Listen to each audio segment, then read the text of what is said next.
Hi, and welcome to the next episode of Meditation and Art. Thank you for joining me for this video cast or podcast if you're hearing it in audio. I have with me today, I'm so delighted to welcome my next guest, Natcha, who hails from Thailand but is now residing in the UK. Natcha is a wonderful writer and artist. I initially discovered Natcha on Instagram on her the Blue Flame Spirits page, has some extraordinary writing, which really points to the experience of non-dual awareness. Really was extraordinary. It really drew me in because that's a lot of what I practice, a lot of what I teach is non-dual awareness. So I was like, wow, here's this artist who has a clear understanding of this subtle state, at least from the writing, I could sense that. I come to find out after some exchanges, messages, that Natcha is also working on another project called The Vessel of Light. And after looking through some of the photos on Instagram, it became clear to me that the Vessel of Light is something of a spiritual exploration using clay and the pottery wheel. And it's very, very beautiful, very subtle works of art. So I'd like to jump right in here, and first maybe we can talk a little bit about the Blue Flame Spirits page and some of the writing on there. Maybe just tell me a little bit about how Blue Flame Spirit was born, where the title came from. It's a pretty evocative title, and so forth. So I'll just let you go ahead. I'm going to get up some of the writing here while we're chatting. Hi, Chris. So thank you so much for having me. It's an honor to be able to share um, about my work, about Blue Flame, and about the Vessel of Light. So yes, so I'd just like to talk briefly about how Blue Flame Spirits came about. It was very spontaneous. I remember in 2018, I went on this trip to Egypt.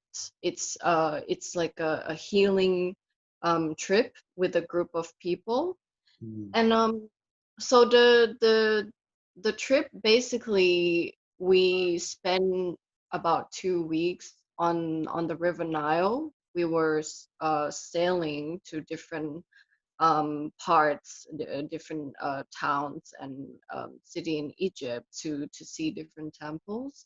Mm. And yeah, it was a very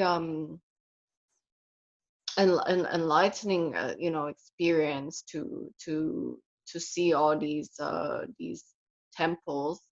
Um, the reason I went on this trip, I think I was really um, searching. At that time, I was going through some very dark, some very unsettling time in my life, in Mm. my personal relationship, and I was really just searching for this light, and then I found these group of people, um, which helped me. Some of them were healers, they were sound healers, they were practicing yoga, all sort of scenes in spirituality that you can imagine. Mm. And I was very drawn to it at that time. I wouldn't say that I was a completely uh, spiritual person or anything. I just sort of was searching for something, Mhm. and I was drawn to all these things, yoga, these practicing. The cruise was actually an astrology and yoga uh, healing trip. Mm. So that was what it was all about. Mhm. Um, I mean, it was 2 weeks of really intense, like diving into myself. And then I came back to London, trying to obviously I live in London, so trying to reflect on everything. Um, and you know, I was just kind of sitting in my home, and I was like, why am I trying to fill in this, fill in my this void that I have with so many things that I'm trying to search for, this trip, this healing. And it was just, I mean, the trip was amazing, but I didn't find any peace within. Mm. So that was the start. And I didn't find any peace within. But then I wanted to go further into the self, into the transformation of the self and the healing parts. So I sort of I started this page because of that, and blue flame because blue is my favorite color, Mhm. and flame ignites. So I wanted to use that name to kind of like ignite people, Mm. to look at themselves, to initiate themselves, to allow this creative energy to come through. Mm. It's sort of like I was telling you, it started spontaneously that way, but I have to highlight that prior to that, I went through some very dark like period of my life. Mm. And so in search of this light through the process, I wanted to create some sort of a community where people can talk, can ask, and can share, I guess, with me, about how they, yeah, like how they're embarking on this journey, and how they um, find this light. Mm. So yes, the page sort of carried on. I wouldn't say there was a particular direction. um I continue to, at that time I was practicing a lot of meditation too. And I I I I would say that from the time that I was went onto the trip, it took me like about six months to really settle all these um this crazy energy that I experienced. But it was not until I discovered who I would say that he's my guru, and he's many people's guru, um, Nisargadatta. So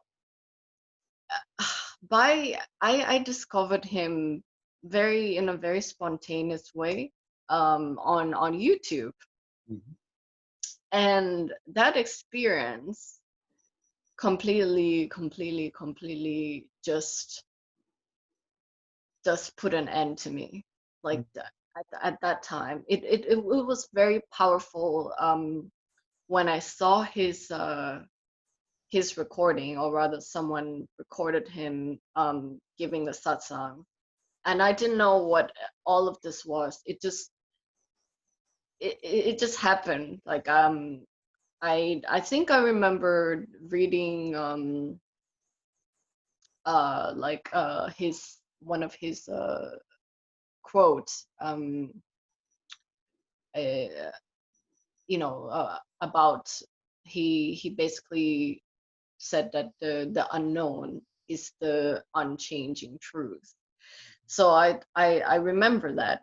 And then somehow I discovered him, I rediscovered him on YouTube.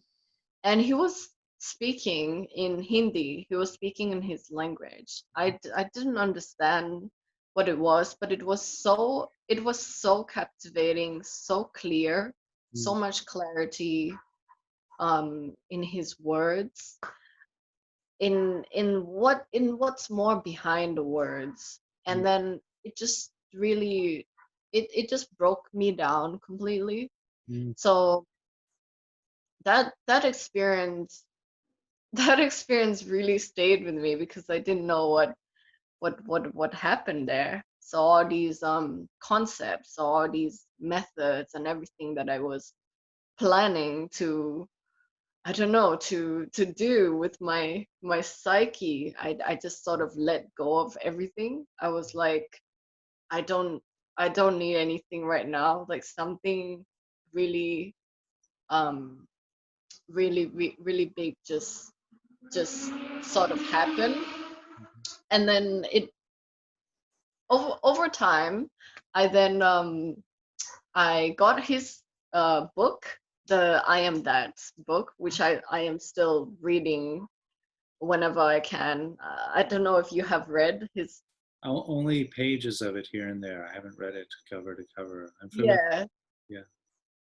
So I got the book, and so I wouldn't say that I finished the book in one go, because I don't, the way I read, I don't read like that.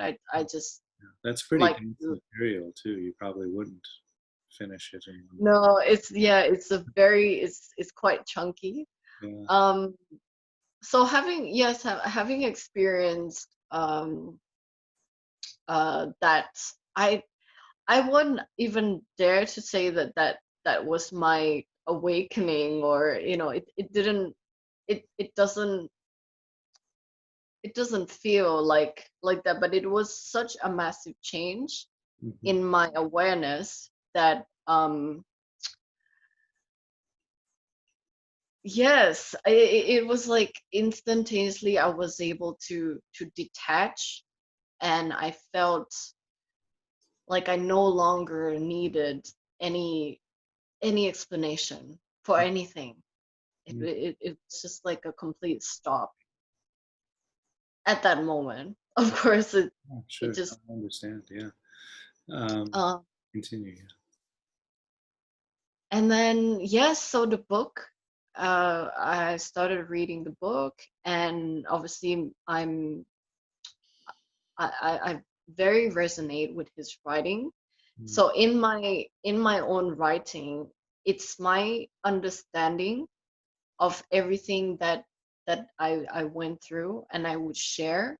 So Blue Flame Spirits doesn't really have a like a structure or anything on how I share things. It's sort of like a mini revelation that would come through, and then suddenly um I might be looking at a piece of art, and then I can really see the connection, Mhm. even beyond like words or imagery, but something just seems to unite so perfectly. So that's the way I like to create and create, to make sure that I don't really impose, uh actually, and not imposing any characteristic, but it's just sort of very raw in its way, and sometimes even would come across as blunt. But this is a very uh it's like the working of the truth, the supreme awareness that just shines through. And the mind's got to be very clear, and almost quite empty, for you to be able to reflect that.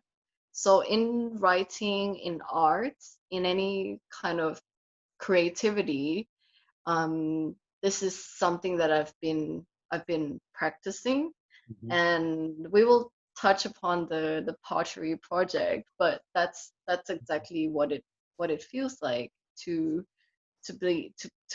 really become like become the doing, that where I'm no longer really there. It's just like you are part of this you are creation. You mm, are creation in motion, and it's it's really quite amazing, because sometimes I would create pieces of work, and I'm like, did I really do that? mm, It just, the happening, and then it's happening. The happening is happening all the time, with or without um your consent. It's just really, really seeing that. And obviously, as an artist, what we do is we then preserve, like we preserve that, and it becomes a piece of art. So this is the process. Like, we are um, preserving this instantaneous unfolding, unfolding of whether it's objects, whether something that comes through our mental sphere. So this understanding in writing, we are preserving that.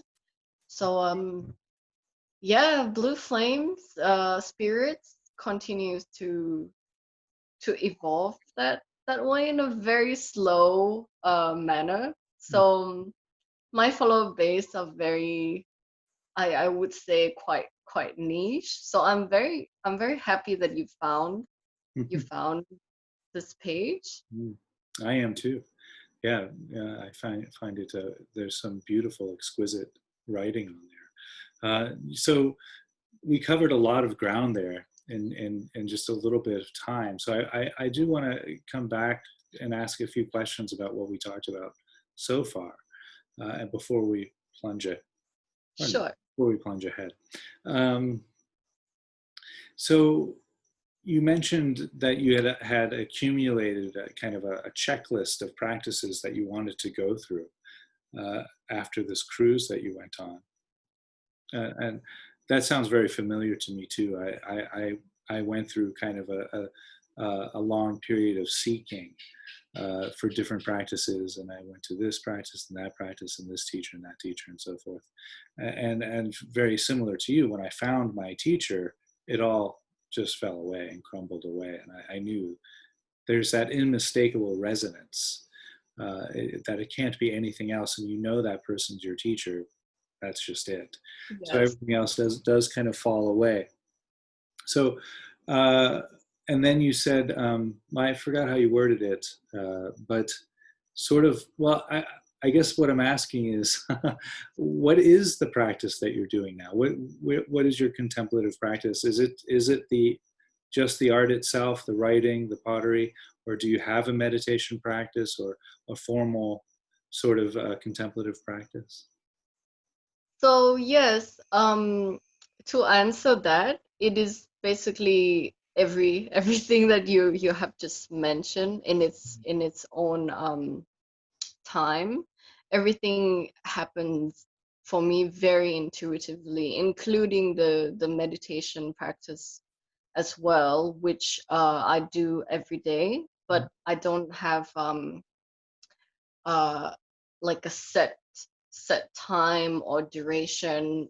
I tend to sometimes even slip into meditation while I'm creating art, or while I'm writing or recording anything. I would say I'm with this practice, I feel very, very, very liberated.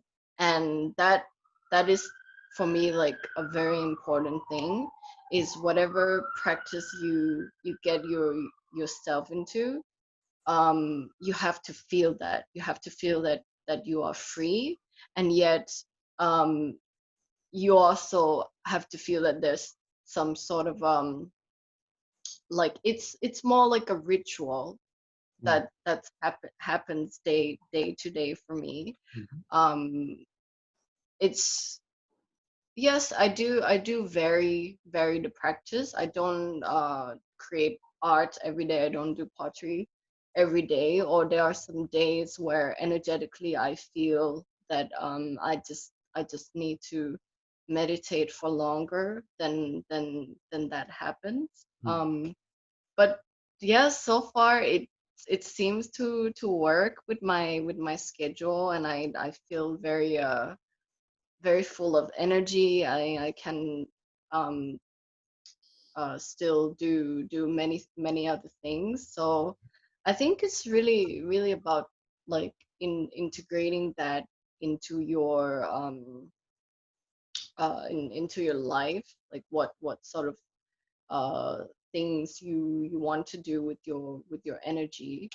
um I'm also an practice energy healing, and I've been doing this for, I would say, for nearly 4 years now.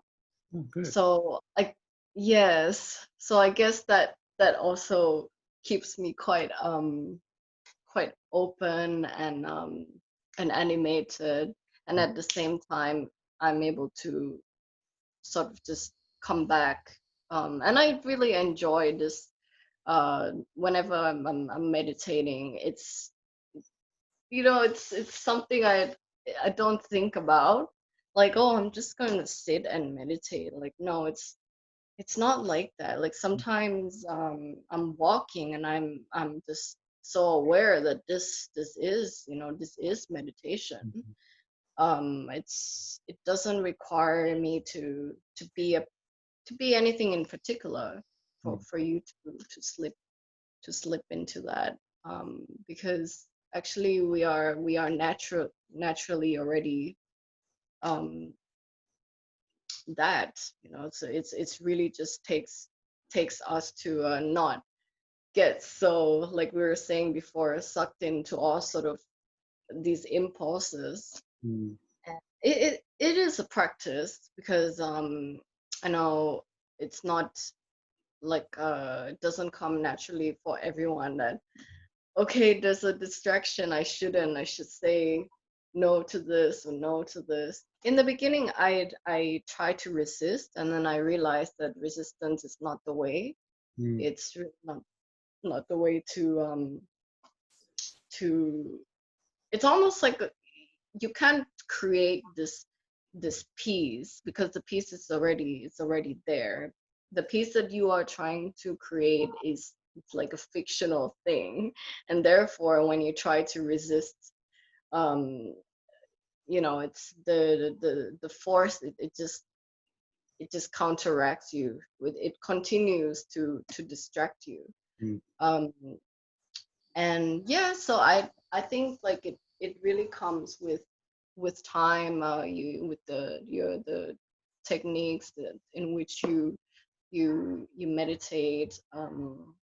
My grandmother, who's now, she's now passed away, she's very she was very into sitting very long time in meditation and vipassana and like all sort of things. So learned quite a few things from her. Sure. Um, and I think it's, yes, it's got to feel like this is your practice. Mm. I think it's very important that you are not uh, kind of shaping yourself into anything Mhm. particular, because we are entering into the non-particular. So it's like you really have to root yourself in Yeah. Yes, you're absolutely awareness. right. Yeah.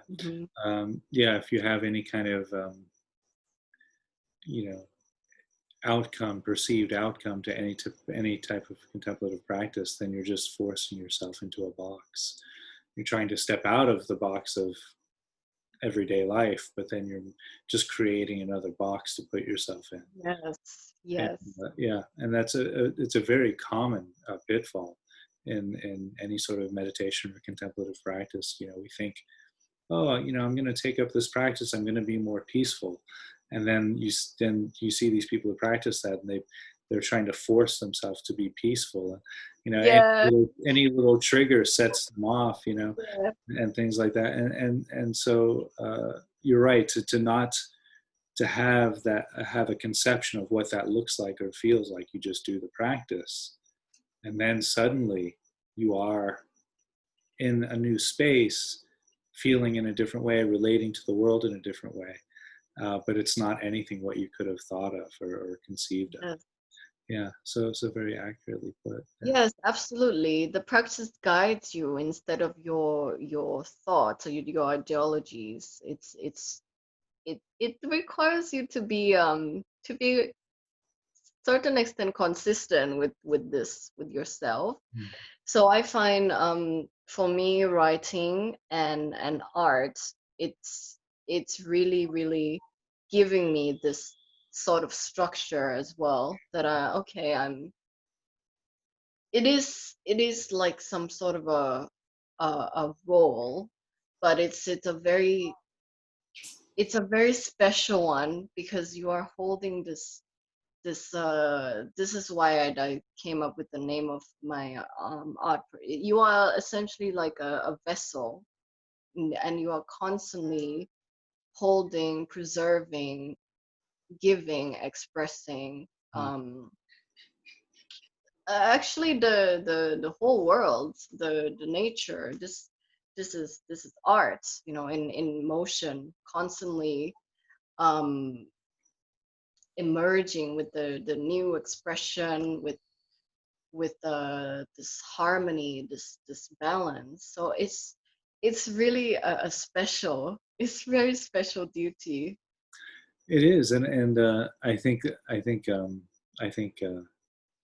you're kind of mentioning it. Maybe I'm drawing it on my own too, but I used to be a musician as well, so Oh, so amazing.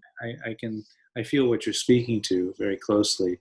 That creative process to where you have to go to to the empty space that we all inhabit. We Mm. all come out of that emptiness and reach into that emptiness and create from that space.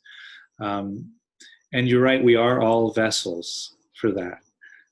And part of the inspiration for this podcast is that people who aren't artists might be able to connect with that, so that if you're going to, whatever it is you're going to do that day, data entry or walking your dog or cooking, breakfast or whatever it is, it all has potential to come from that space, that empty space. And when we do act from that empty space, whether it's an art or computer science or biology or sailing or whatever it is that we're embarking on, can have that power of creativity behind it. Yeah, so that's really special place to artists have that gift, that at least the good ones have that gift, where they can access that and then bring out something material, whether it's writing or pottery or music or painting, some sort of documentation of that excursion into that emptiness. Um, yeah, beautifully said. Um, do you mind? I'm going to read some of your writing. Is that okay? Yeah, sure, Uh, absolutely. love That to would be my honor. I would love to talk about some of these. These are the writings that drew me to the Blue Flame Spirits page on Instagram. Any door of perception will lead you to separation. Every separation stems from the one central thought, I. This I thought is apparent as a subject, and yet at the same time does not have any real existence. Constant abiding in the self will gradually reveal all. Yes, I remember this when I saw this artwork, this sort of the door, yes, the door of perception, the tunnel Mhm. perception, which we all um choose to carry. It's it's like what you were saying before. It feels limiting, right? It's like it's limiting, and it's giving you this sense that, okay, that's other, and then this is me. Mhm.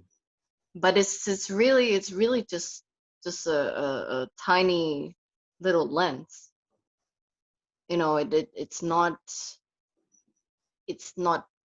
real. It's like it's been this I, this, it, this language, that used the word I in every single Mhm. language in the world. It's really, really not real.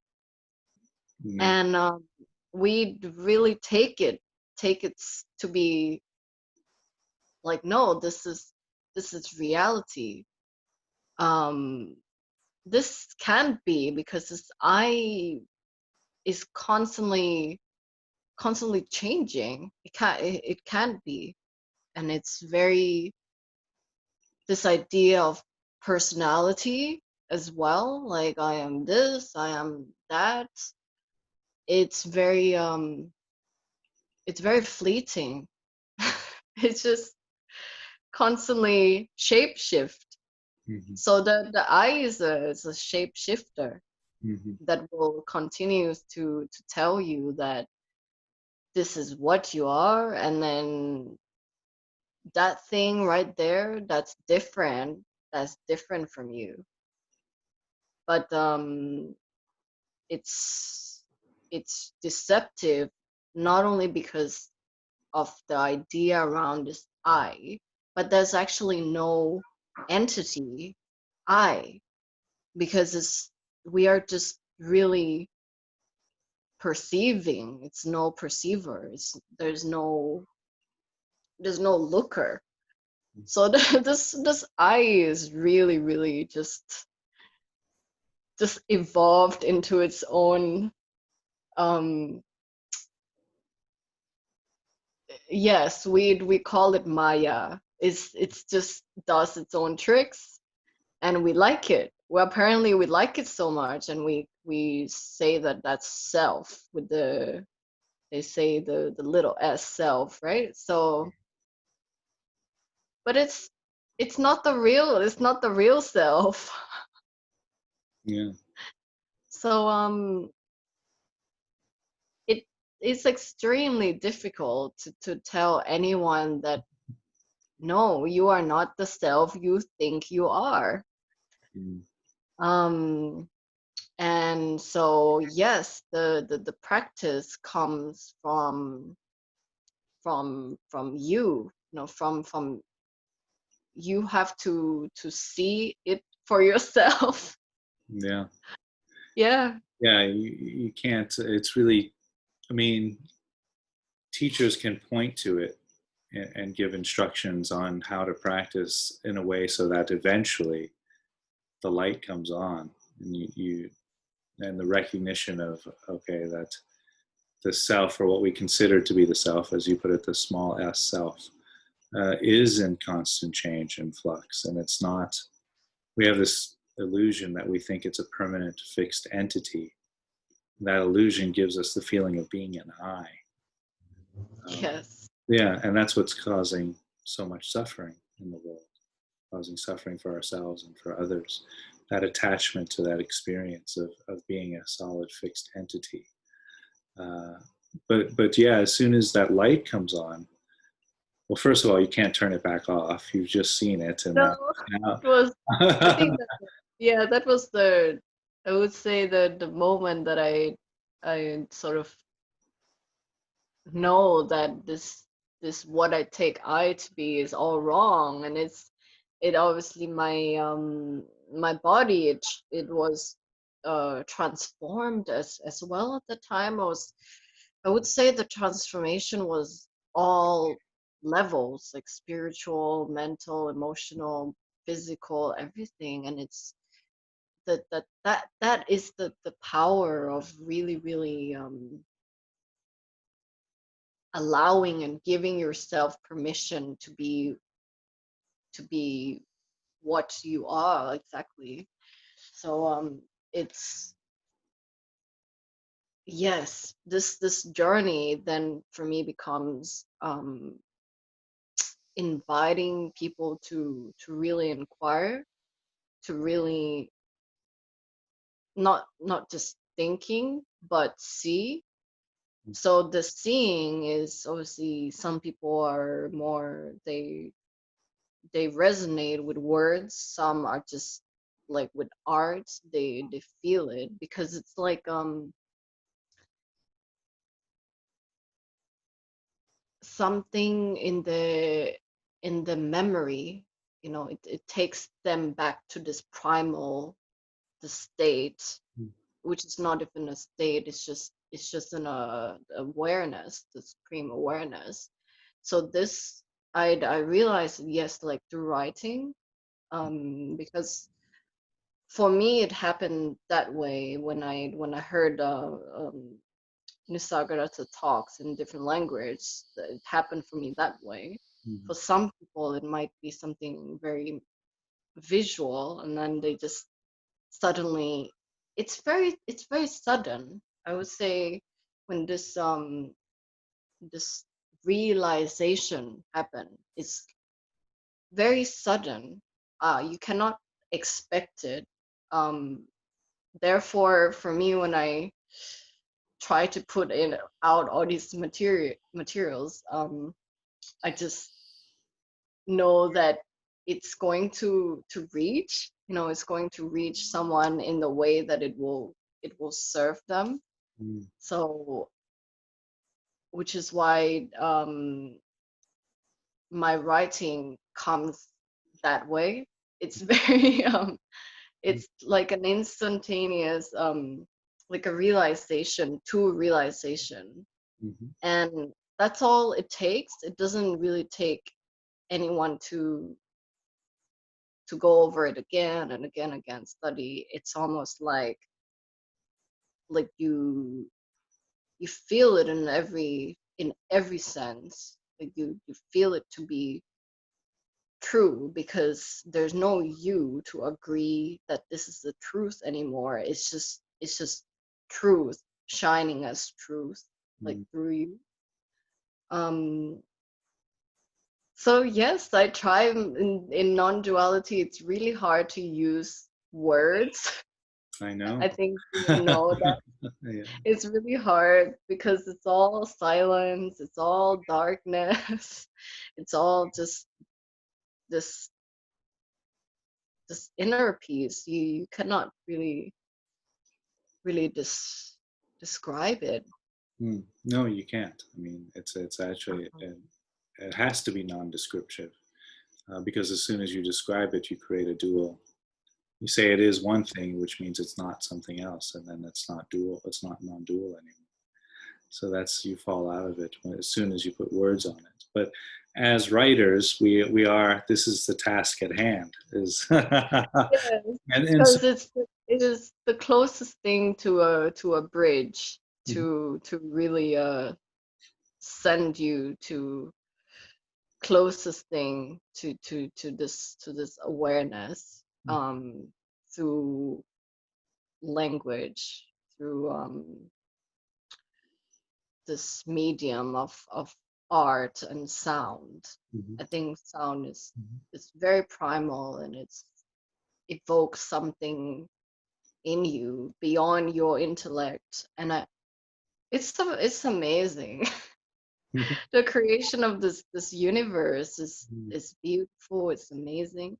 It's in order. It's in harmony. mhm, Um, and really, you really listen, and you can hear that. Um, so yes, as writer, it is a duty in some way, um, because our vessel is unique, right? It's like some people are, it's easier for them to reach this, not really reaching, to really come to themselves, to who they are. For others, it's harder, and it requires all sort of different mediums. Mhm. Um, Yeah, I think different people are at different places on the road, and so for someone they need a different treatment, or maybe they have different questions that require different answers. So, um, yeah, for someone who has a question that non-duality wouldn't answer, the answers of non-duality, it doesn't really resonate with them so much, uh, for better or for worse. yeah, it's I really sit down and really think about that, because I've also experienced before having conversation with people, and their comment would be, how do you just make it like it's so simple? But then I'm just like, but it is simple. It's just the mind. It's just your mind It's wanting close. to Yeah. climb trees and mountains, and gather all these fruits and crops when there's none. It's like you just, it really is, it really is simple, so simple that when you realize, you don't even have to think, Mhm. because you won't even use that muscle of your brain. Everything radiates from the heart. It's almost like you I would tell them, you can really now bury your brain in your heart, and just sink in it and receive this resonance. And uh, that's the thing. I'm the explanation, it doesn't become like a battle of duality, which, I mean, you see it exists everywhere constantly. It's like a battle of, yeah, this is truth, this is non-truth, and when you are in the awareness, everything is there, but it doesn't battle. It's only when you take yourself to be like this, as we were saying, this I, this conscious I, then suddenly the duality becomes so real. And that is the illusion, like you were saying before. It is the illusion. And hence the discussion of beliefs, or you know e- everything, the questions that I get. It's like, yes, there will be a response, but even this response is not real. Yeah, and So that can be a tough sell. yeah, it's Yeah. like it is so entertaining, Chris. It's Mm. like, just sometimes I'm just laughing inside, not at anything, or it's just Sure. this this is like a circus. And it's I think it takes that type of humor and levity about the situation to make it palatable. All of a sudden we step outside of the insanity, and you look in, and of course there's, as you say, you advise people to. I love the way you put it. Bury your brain in your heart. Bury your mind in your heart, and that's really I'm going to use that. I really like that, and so it requires a certain amount of compassion when we're talking with people, or working with people, or Yes, creating art, because they are, or I don't want to use the language they and us, but there are people who are suffering from being in that cycle of samsara, or in the culture that we live in. They're in the world but not of it. That old cliche phrase. yes, And yes, so there, and that, because the I is unstable and impermanent and ever changing, but wants to be permanent, stable, and fixed. Uh, so it's that constant, as you said, that constant struggle, that constant battle to find the place, to find the stability, where it's nowhere to be found. So there's that constant state, that cycle of suffering. And so if we can bring a sense of humor to that situation, for me, that's another part of our job, as teachers, as artists, to jest and to play with that, and to point at it in that way. Because, well, firstly, I think it makes it more digestible to people who are caught in that cycle. If you can point out the human, the humor and the human error, I think that's quite helpful to people sometimes. I just want to read one more of your writing, and then I want to get into the vessel of light. And I've lost it here. Hang on a moment. Oh, here we are. I think this was pretty recent. I just saw this today. Whatever idea you have whatever idea you have of how your life will peak is all just in the mind. Life is not about conquering peaks, be it in the material world, the knowledge sphere, or the spiritual enlightenment. Life is an eternal landscape. I like that. I love that last phrase. Life is an eternal landscape. Yeah.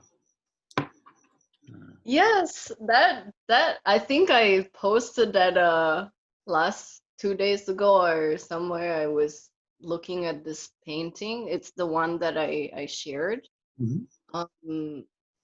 I really was thinking about this peak, this motion, this kind of propensity towards something, and really, really pondering that. And it's like, wow, so many of us, we are so, and looking around, just really caught up in this thing, this peak, which is not even real. It's not even, it's like similar to that quote about the eye, but it's like people insert the mine and me, my life, my peak, like my lane. So they're unable to look at life, which is actually the all, the moving motion, the energy, the universal life. They can't see that actually they are not even like, oh, I'm part of this. They are life. You, me, it's just life. There's no your life or my life. So it is really just like a landscape where you observe how when the wind is blowing and the trees is responding. It's really just beautiful and eternal, and it's always been, always have, always will. And the problem with the peak is then there's the fall. So it's always like this roller coaster that we set ourselves to go through, because there is this imagined path. So the landscape, yes, like there's millions of paths, but it doesn't say that that's the path or this is right. It's a really beautiful, in art, it would be very, very abstract and not like defined at all. It's I think I have a like a painting that I did. I'll just grab something Yeah, I yeah, did. great.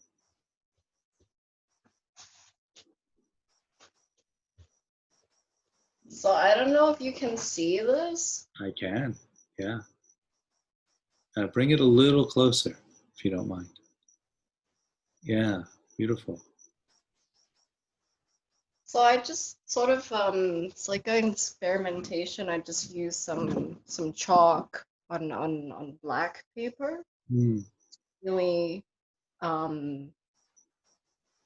feel this landscape Mm-hmm. of life.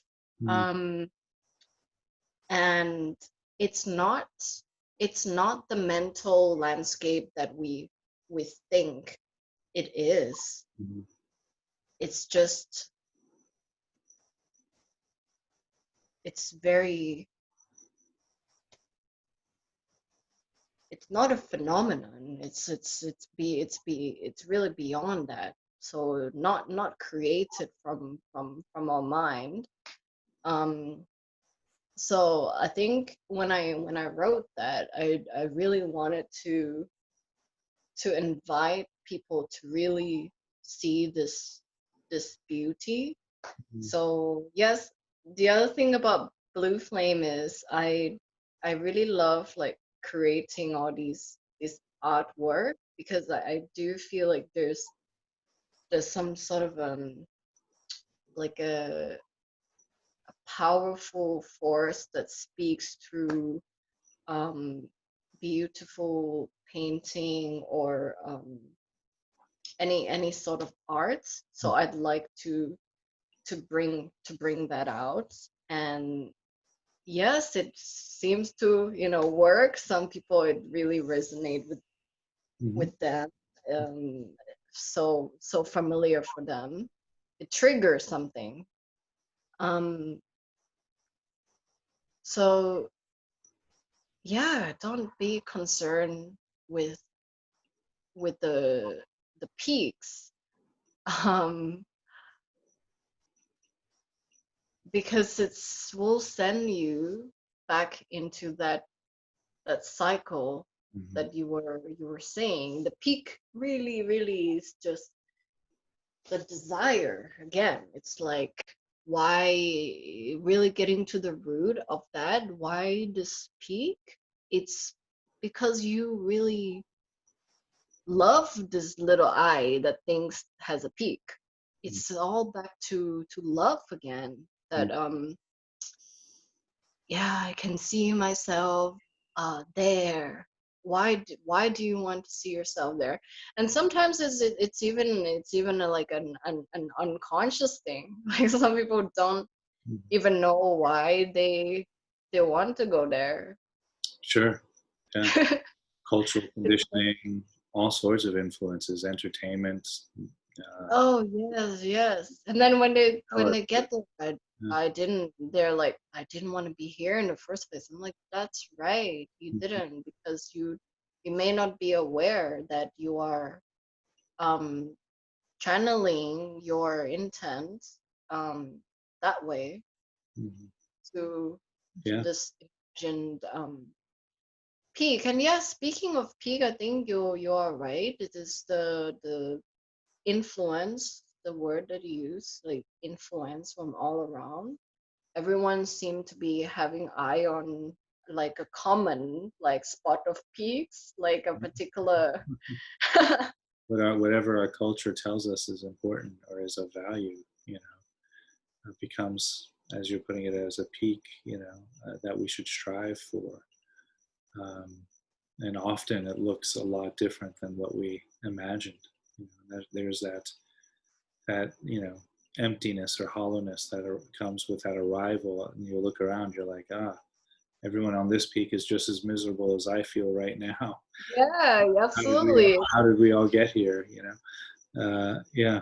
Uh, and you're right. And I think, if I may, I'm gonna run with that for a moment. Um, this could be really helpful for people in the current world climate, because it seems like the world at large, more or less, is in a valley.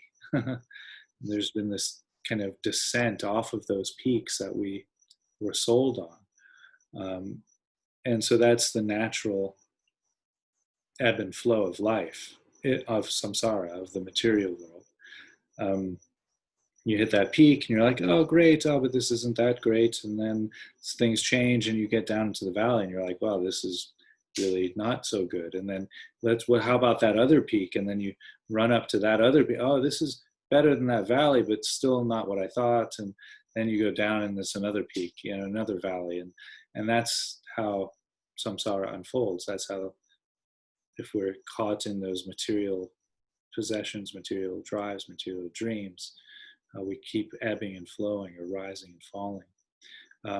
The idea of this type of visionary artwork that you're creating, you're writing, the non-dual awareness is that we don't need to be in either a peak or a valley, but to rather just to be in the experience of life as it unfolds, Yes. and allow that to be the path that we tread, right? Not to follow a path, but just to allow that path to unfold for us. Yeah.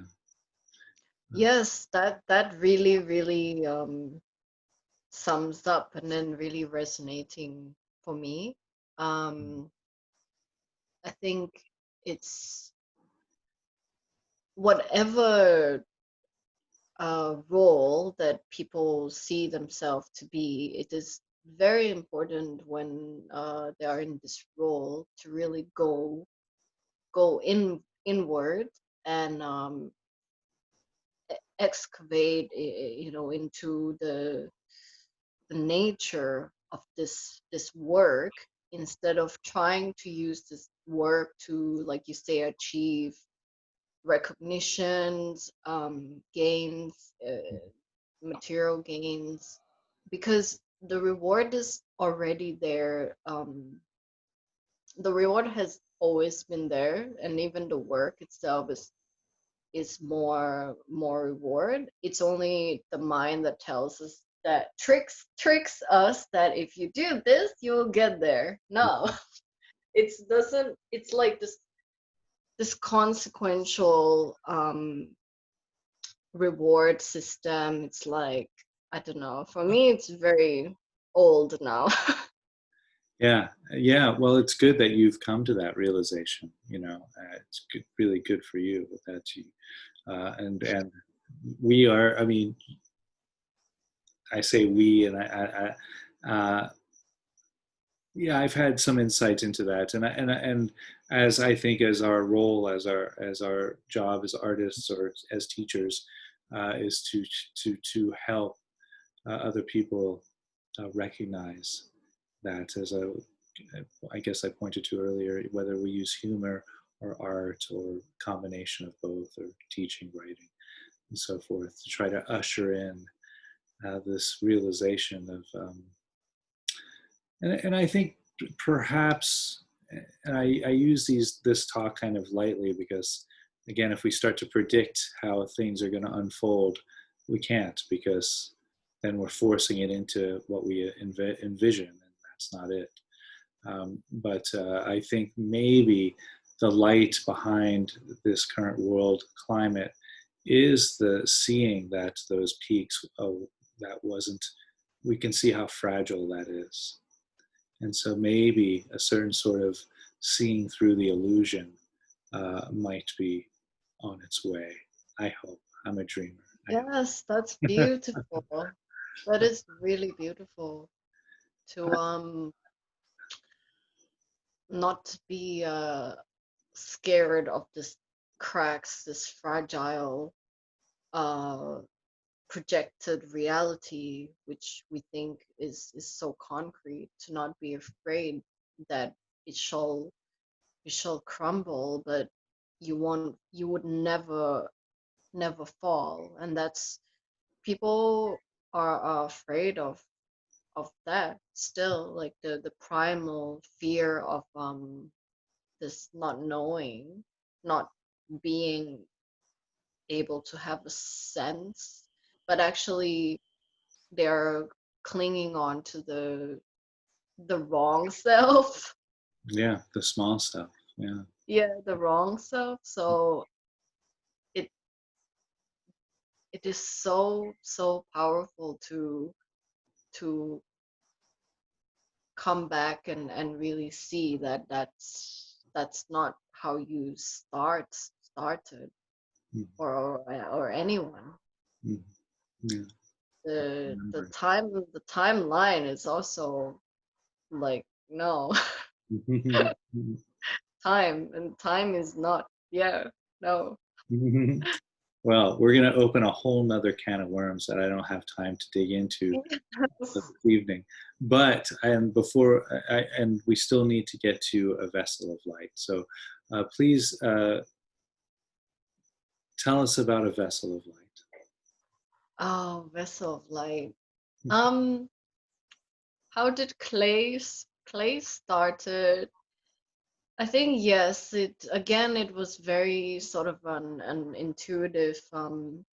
So my first art medium is actually painting.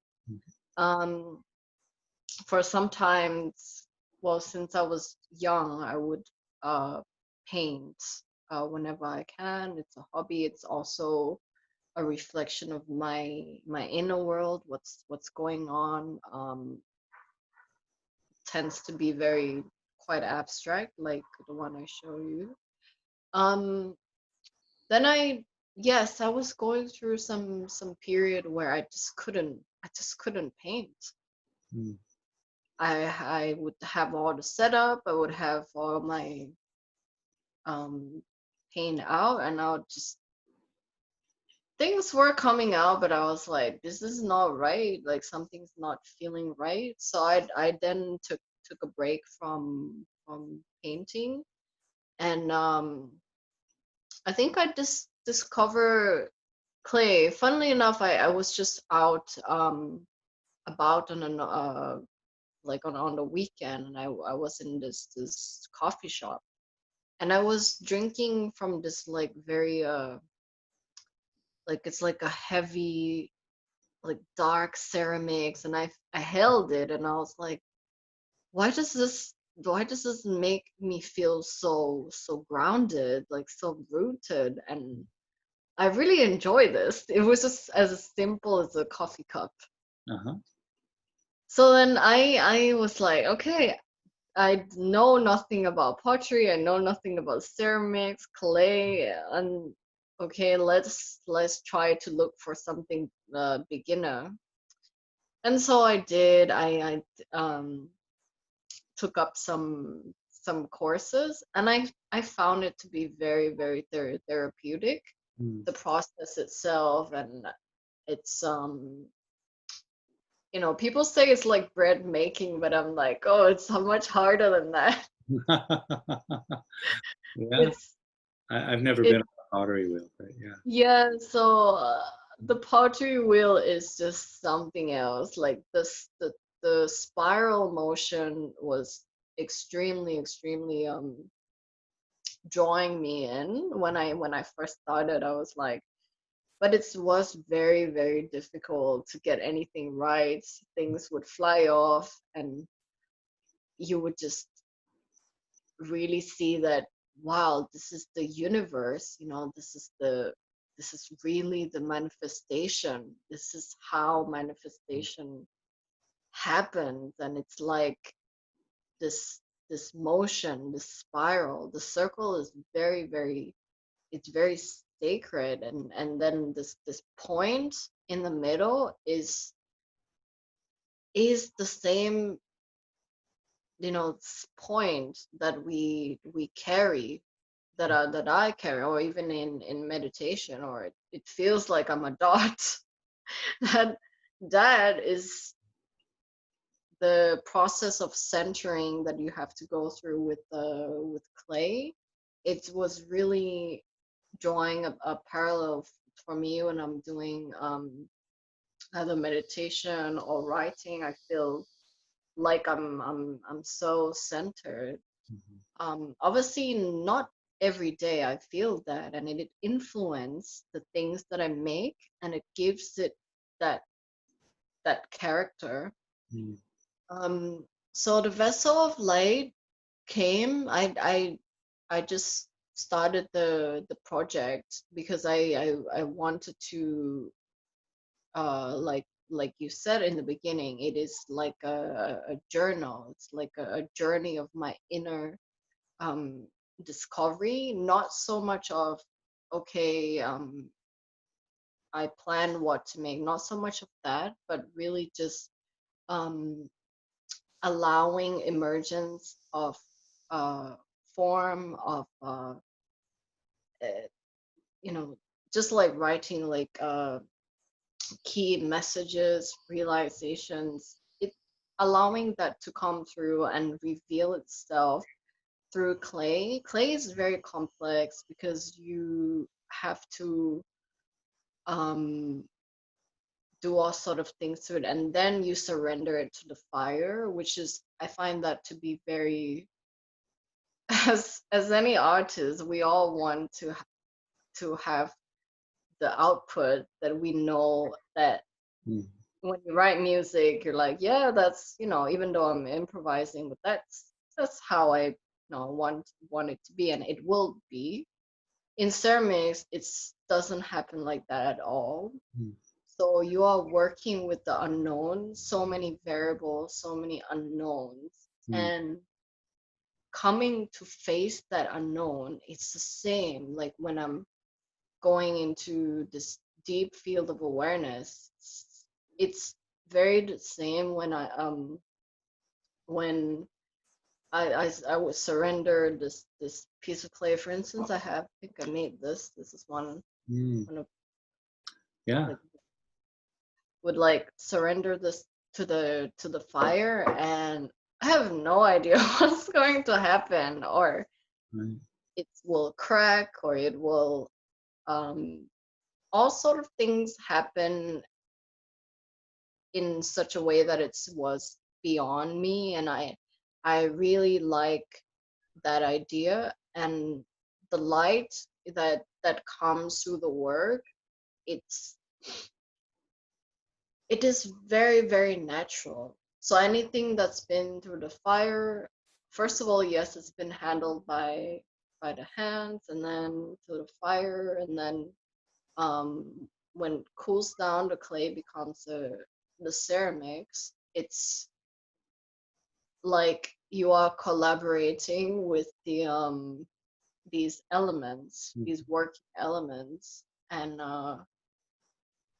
it's very special. So I do have plans to write about the process of how I work too in Mm. the pottery studio, and to share with those who are interested to go down, whether they want to use clay as a medium or any other medium. But it's very common for artists to find this blockage, Mm. like I did with painting. I would say it felt like a blockage, but perhaps it was just a redirection. Mhm. Um, Yeah. so yeah, I'm now with clay, and I feel like it is my medium. Mm. So Isn't that amazing? it's, Yeah. Isn't that sorry? amazing how that shift, you know, uh, the channel shifted. Mm. Yeah, and it's, you can always, I find that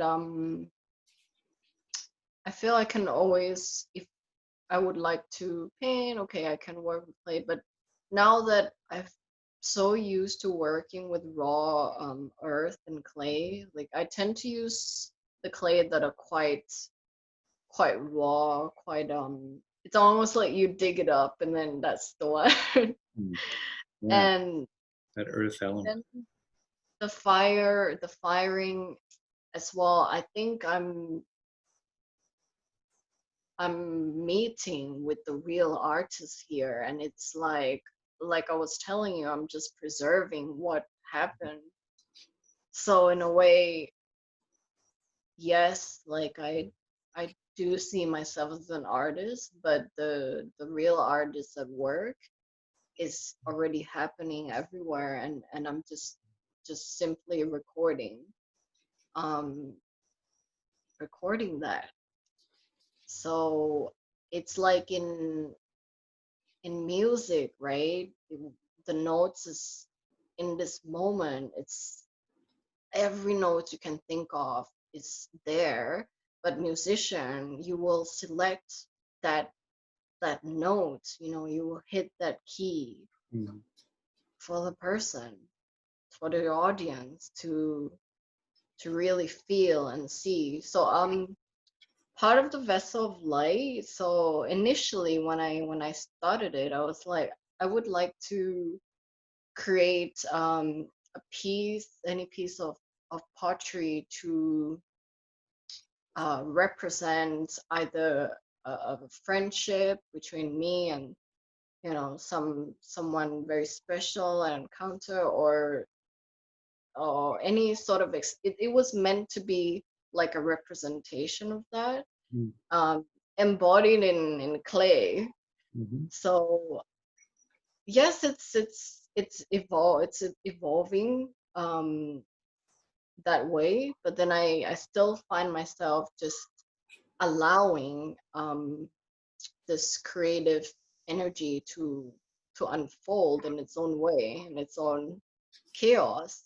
Sometimes I don't expect to like I was saying, I don't expect to really see this work, but it just appear and my hand is just working.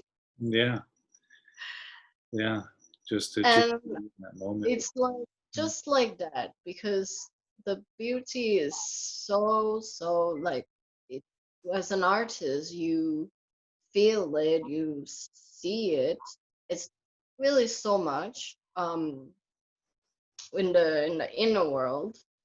And so you don't really have to, the challenge with artists is not like that they don't have any idea, that they think they don't have idea, but it's like they have been exposed to this this beauty, this fullness Mm. of harmony and balance and everything, that they just don't know what to channel. They're just like, oh, I don't know, there's so much. But Mm. it's really just letting go of that resistance again to funnel this experience. And then each moment will always, it's like a flower, it's that Mhm. time, and it will bloom. So I would say that my pottery, like, it just blooms like flower, I guess. Mm. It's not really I don't have a production line I'm sharing studio with some people, and yeah, some of them are truly amazing. They set up themselves like a production line, and Right. Yeah. that really isn't my intention to take my project down that route. Mm. Um, it's a little bit more like you were saying, it's a spiritual journey. It's not meant to be um, commercialized in that way. Yeah. And just it's really beautiful. I like all the pieces. I love them. I love the pieces. And when I look at the artwork there on the Vessel of Lights Instagram page, uh, particularly the circles, which reminds me of the Zen Enzo. Uh, Oh yes. so lovely, and they speak in a very deep and profound way. And so I'm very much looking forward to reading the book that you were referring to. I actually have to wrap up our discussion here. So sorry if I'm cutting it short. I feel like we have a lot of common ground, and perhaps we'll do another episode at some Yeah, absolutely. I point. really enjoy this. This is so amazing. This Mm. is like when you're able to be authentic, and then you share, and you are hosting this space where everyone can come and then really tap into things that they need. It's really amazing. Mm. I'm very, yeah. Mm. And yeah, it was my pleasure as well. It's great to connect with somebody who has insight into that non-dual awareness and knows how to contact that and channel it out into art. It's something that I aspire to. It's something that I can relate to in some ways as well. So for all of my listeners, thank you for joining us. You can find Natcha's work on, again, A Vessel of Light on Instagram. Also, The Blue Flame Spirit on Instagram. Did I say that right? The Blue Flame Spirit. Yeah. On Instagram as well, which is the writing there is exquisite. And it just comes in those very pithy one or two, it's usually just one paragraph. And it reaches right to the heart of the matter. So I highly recommend visiting those pages when you can. I will be back tomorrow on Facebook Live and on Instagram doing a guided meditation through the sounds, body, and breath. Thank you all again for joining me. Thank you, Natcha, and have a great evening, morning, afternoon, wherever you are. Thank you.